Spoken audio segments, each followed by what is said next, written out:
네, 반갑습니다. 경기도민 여러분, 당원동지 여러분. 경기도지사 경선 후보 한준호입니다. 2019년도 제게 처음 정치를 이야기했었던 그 시기, 저는 어떤 정치를 할 것인가 고민에 빠졌었습니다. 그래서 제게 찾아왔던 동료에게 저는 이렇게 얘기했습니다. 이제 새로운 정치를 그만하고 필요한 정치를 하자. 이게 무슨 뜻이냐? 그간은 우리가 항상 혁신, 새로운 것 이런 것들을 국민들에게 이야기했다면 그간에 놓친 것들, 이제 필요한 정치, 즉 실용의 정치를 할 때가 됐다라고 생각을 했습니다.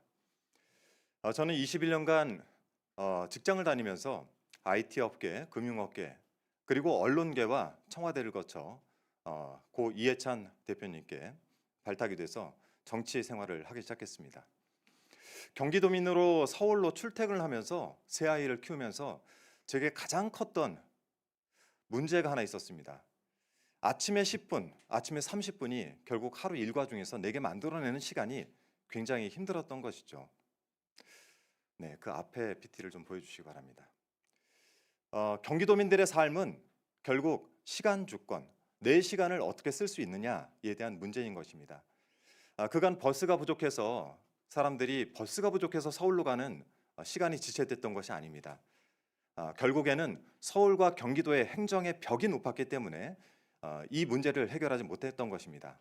즉 앞으로는 체감 행정, 도민의 삶을 올리는 체감 행정을 해 나갈 때가 됐습니다.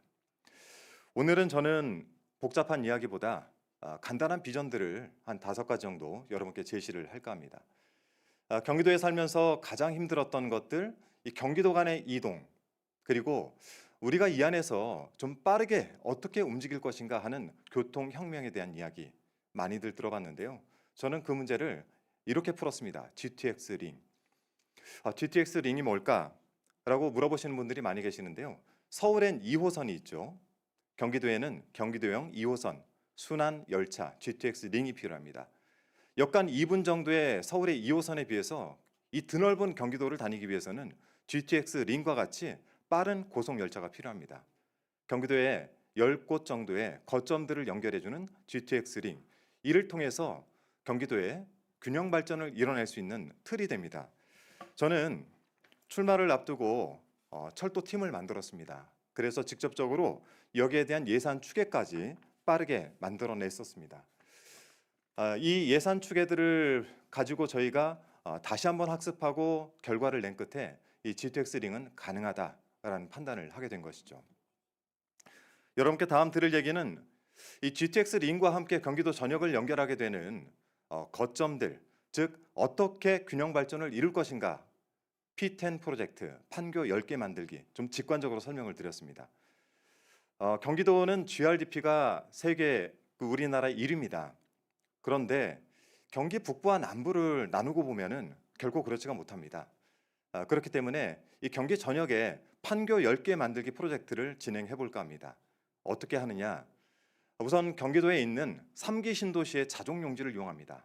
3기 신도시는 서울에서 직주 근접을 할 수 있는 30분 권역 내에 만드는 도시로서 각각의 자족용지가 존재를 합니다.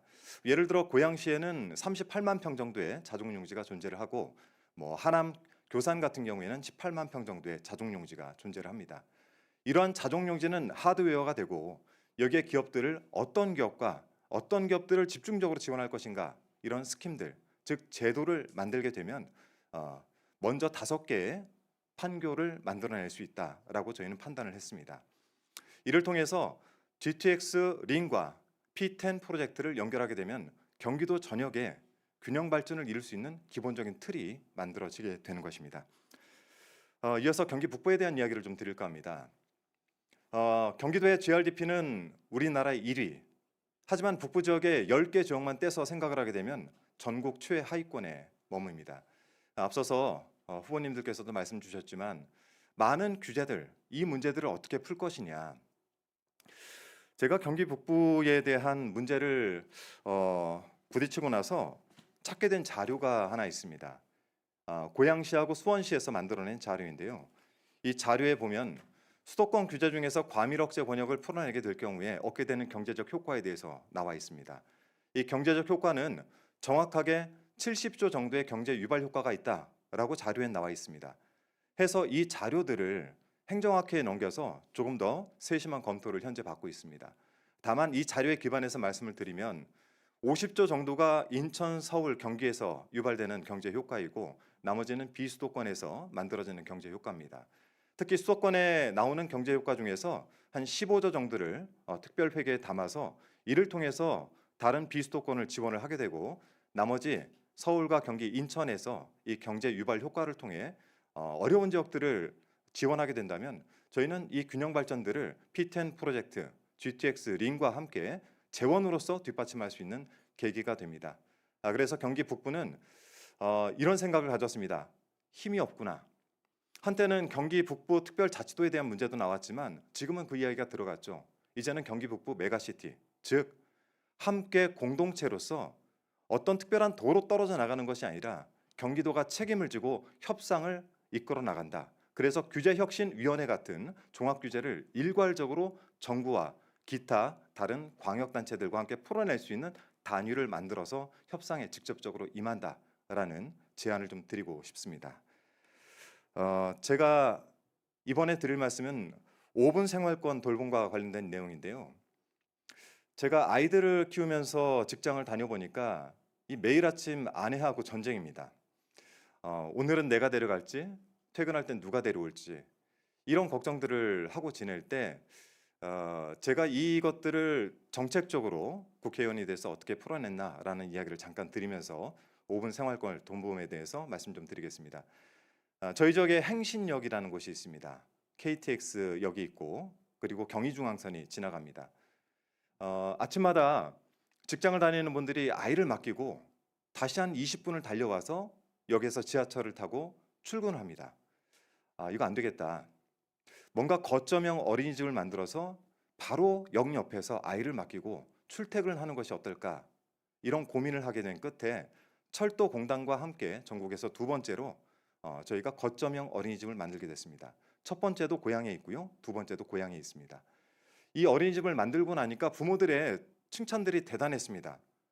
아이를 직접 맡기고 7시 때에 맡기고 돌아올 때 9시 때까지만 아이를 데려갈 수 있으면 이 어린이집에 맡겨놓은 아이들 걱정이 없는 겁니다. 이런 거점형 어린이집을 경기도 전역으로 확대를 해야 되겠다라는 생각을 했습니다. 특히 아파트 구도심, 농촌 이런 지역 특성들도 고려를 해서 이 낮은 돌봄 체계를 좀 지역 특성에 맞게 바꿔야 되겠다는 생각도 함께 하게 됐습니다. 제가 있는 지역에는 어촌도 있고 산촌도 있고 농촌도 있습니다. 작지만 다양한 분야를 경험해 본 끝에 이 돌봄이란 결국 일괄되게 제공할 수 있는 복지가 아니다. 그 지역에 맞게 돌봄의 형태를 만들어야 되겠다라는 생각을 했습니다. 그래서 제안드리건대 5분 돌봄센터, 돌봄 사랑방, 이동형 돌봄 거점을 경기도 전역에 1000개 거점을 구축하도록 하겠습니다. 제가 지난번 민생 추경에 대한 이야기를 좀 드린 적이 있습니다. 지난 3월 31일 이재명 대통령께서는 국무회의를 통해서 대략 26조 2천 정도에 되는 민생 추경에 대해 의결을 했습니다. 국회에서도 이에 대한 시정연설을 통해 설명을 주셨고요. 경기도는 이에 맞춰서 나가야 됩니다. 체감형 재정집행, 즉 도민들이 직접적으로 체감을 할 수 있는 재정 여건을 만들어야 됩니다. 현재 삭감된 복지 예산 그리고 취약계층에 대한 예산, 이 예산들은 임기가 시작되는 7월에 바로 복원을 할 수 있어야 됩니다. 1에서 3분기만 당겨 있던 청년 기본소득 역시 마찬가지 복원과 함께 확대를 해야 됩니다. 지금은 위기 상황입니다. 위기 상황에서 어려운 사람들은 더 어려워지고 있는 사람들은 기회가 되기도 합니다. 이런 부분들을 저희가 꼼꼼하게 챙겨 나가야 되겠습니다. 특히 골목 경제의 직접적인 재정 여건을 저희가 만들어서 투입을 해 줄 수 있어야 됩니다. 민생 추경 지금 굉장히 중요하다는 말씀을 드리고 싶습니다. 제가 이 선거에 나가면서 골목골목을 다녀보니까 많은 국민들께서 이런 말씀들을 하셨습니다. 대통령도 바뀌고 주가도 부양되고 대통령에 대한 기대감도 있고 우리도 좋아질 것 같긴 한데 실제 내게 체감되는 것이 무엇인가 라는 말씀을 주셨습니다. 그럴 때마다 제가 드렸던 말씀은 우선 지방 정부에서 체감되는 행정을 해야만 여러분께 직접적으로 체감이 됩니다라는 이야기를 한 적이 있습니다. 오늘은 1년 전 2025년 4월 4일 11시 22분 헌재는 대통령 윤석열을 파면했습니다. 정확히 1년이 지났습니다. 우리 국민들은 지도자 한 사람을 잘못 뽑았을 때 어떤 일이 벌어지는지를 실제 체감했고 이로 인해서 우리 국민들은 다시 일어서게 됐습니다. 저는 이 지도자에 대한 문제를 마지막으로 좀 말씀드리고 싶습니다. 저는 정치를 시작하기 전에 21년간 셀러리맨으로 경기도에 살면서 정치가 과연 무엇일까라는 고민 끝에 필요한 정치란 이야기를 꺼냈습니다. 4년 전 대선 후보가 됐었던 이재명 당시 대선 후보께서 제게 수행실장을 제안하면서 첫 번째 꺼냈던 얘기가 실용이었습니다. 실용. 우리가 함께 국민들의 삶 속으로 깊숙이 들어가서 그 삶을 바꿔내는 실용.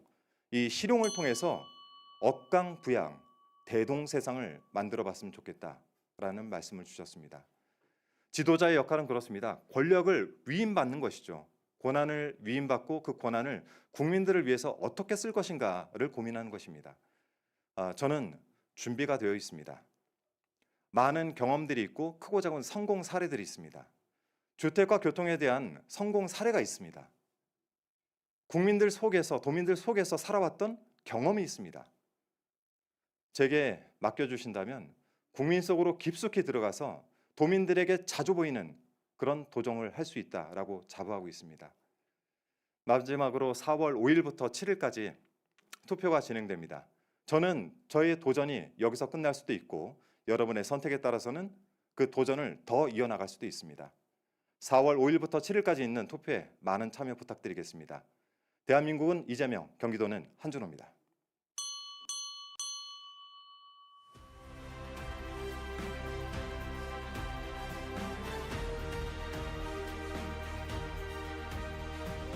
네.